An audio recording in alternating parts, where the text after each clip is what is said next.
So do you think you've had a big goal that your life has been rooted in, or do you feel like you've just kind of gone with whatever you feel was right at the time?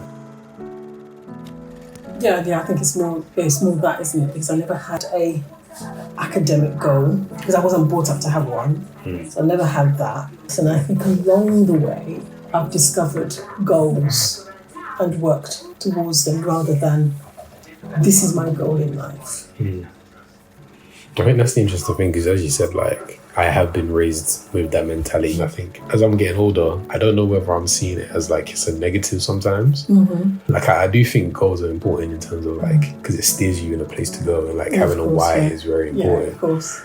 But sometimes I think the specifics of the goals aren't necessarily important. So I can't remember sharing it with now, but I was saying, having paid off 3 mortgages, I feel sorry for people because at 24, whatever, I paid off our first one. And it was great, but very quickly I was like, oh, okay.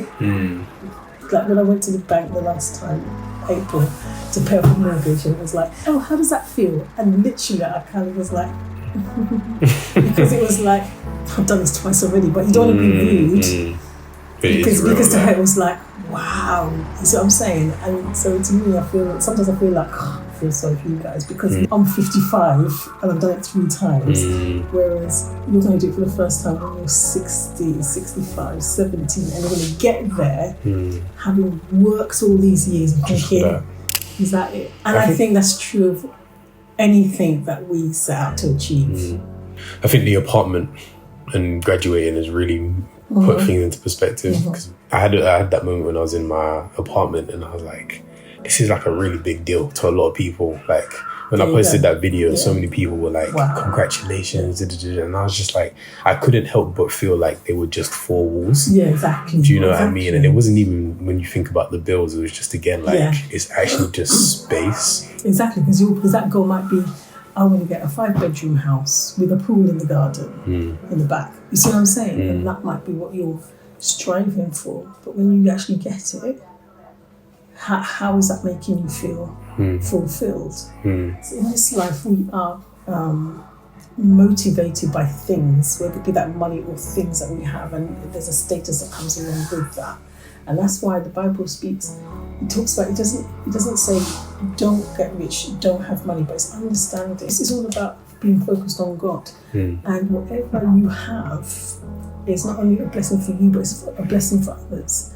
And if you're not at a place where you're able to bless other people out of the abundance that you have, you're never going to be fulfilled. When the goal starts to affect the enjoyment of daily life, is the goal really worth it? Definitely. Especially seeing you guys like paying off the house, do those things. It's like, why are we trying to get a house at 25 again? Do you know what I mean? If it means that we don't get to enjoy and go on trips and do little things. And I think I'm in an interesting period at the moment of like still being someone that's very goal orientated, not necessarily being motivated by goals, but trying to figure out what is it in life that I'm seeking to pursue that still makes every day feel a bit worth it, if that makes sense. And I feel like that was a period I was struggling with a lot after lockdown, just like, what's the point of doing this all? What's the point of having all these goals and doing these things?